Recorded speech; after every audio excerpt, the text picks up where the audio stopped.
Atenção, vascaínos, é vasculhada! Tudo! Como é que é? Casaca! Casaca! Casaca, casaca, casaca! A turma é boa! É mesmo da fusaca! Vasco! Vasco! Vasco!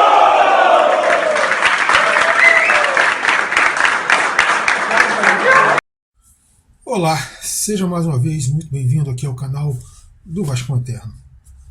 Pessoal, hoje vamos tratar de 3 pontos principais. Primeiro, a reapresentação do Vasco.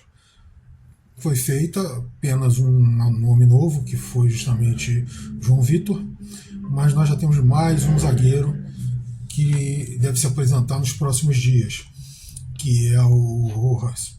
Esse zagueiro, embora pertencesse aí ao River Plate, jogou algumas temporadas pelo River Plate, mas na verdade ele agora não estava no River, ele estava em outro clube argentino emprestado. Pode ser que ele seja um bom nome, pode ser que ele ajude bastante, até porque ele é um jogador polivalente, assim como o próprio João Vitor. O João Vitor joga na zaga preferencialmente, mas ele atua também na lateral.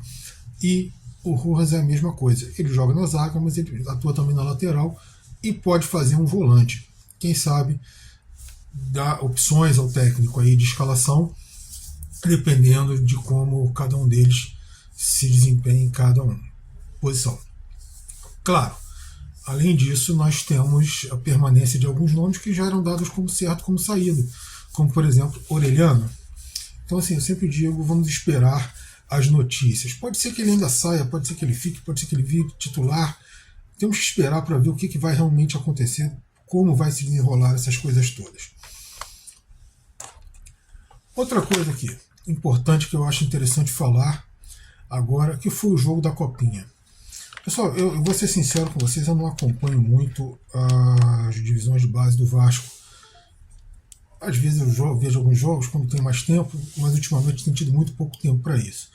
Então, dessa equipe aí, os últimos jogos que eu tinha visto tinha sido daquela equipe que tinha o próprio Miranda como zagueiro titular, que eles perderam a final na Copinha.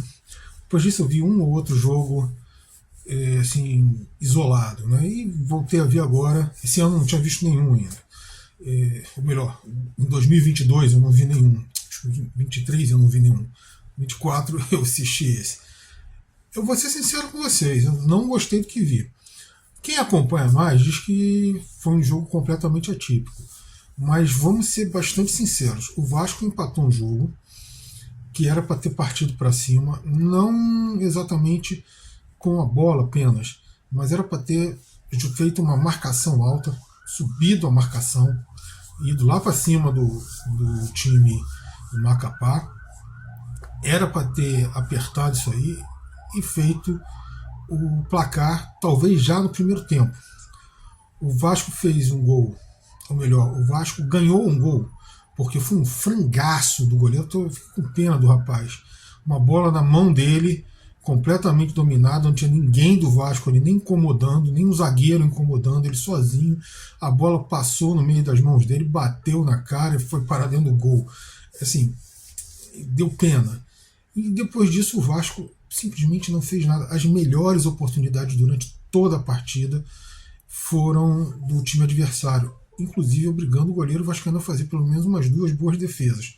Nada assim também encheu os olhos, mas pelo menos ele teve que intervir, enquanto que o goleiro adversário pegou uma outra bola atrasada, uns lançamentozinhos, umas bolas jogadas na área, porque não foram cruzamentos, foram jogadas na área.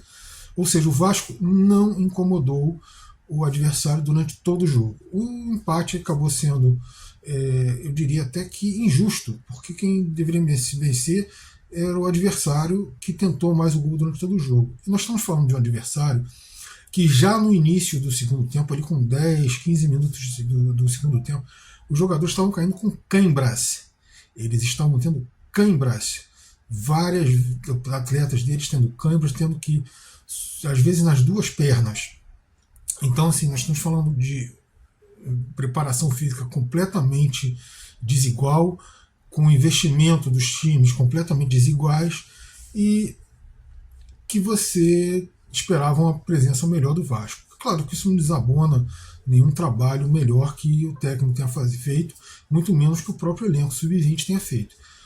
mas também, assim, se jogar esse de futebolzinho que jogou ontem, vai a lugar nenhum nessa copinha. É isso aí. Por último, eu gostaria de fazer aqui uma homenagem a Mário Jorge Lobo Zagallo. Zagallo, para quem não sabe, foi jogador de futebol.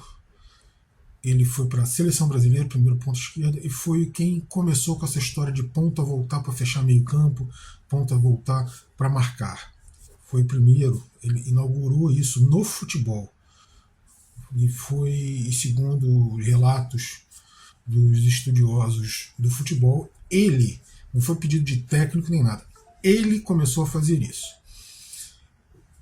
E, claro, já o futebol já estava um pouco mais avançado, a preparação física já era um pouco melhor, e Zagallo conseguiu isso. E Zagallo também foi importantíssimo, foi o único tetracampeão do mundo, realmente tetra, ele ganhou 4 títulos, e que ganhou esses títulos em várias situações. 2 como jogador, uma como técnico e uma terceira como diretor técnico da seleção brasileira.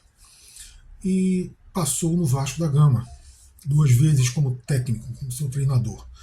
4 títulos, 3 de torneios menores, não sendo assim tão importantes, e acho que o título mais importante foi no segundo turno de Campeonato Carioca de 1980, na final contra o Fluminense, e o Fluminense acabou vencendo por 1-0, e o título daquele ano não foi para o Vasco. Então, o título mais importante que ele ganhou com o Vasco foi esse.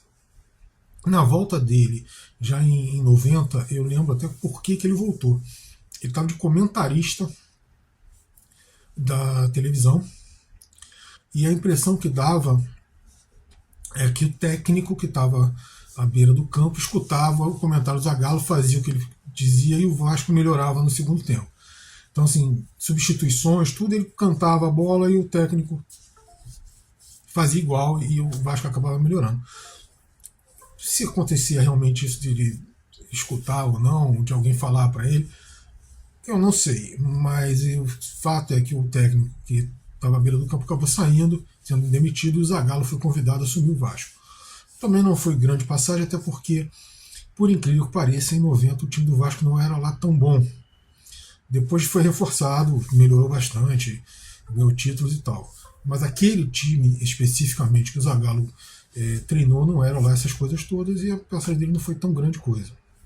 De qualquer forma, fica aqui a minha homenagem ao velho Lobo Zagallo, que ele tenha paz, e que aquela frase que ele imortalizou, ele agora vai jogar lá no céu com os outros coleguinhas da bola.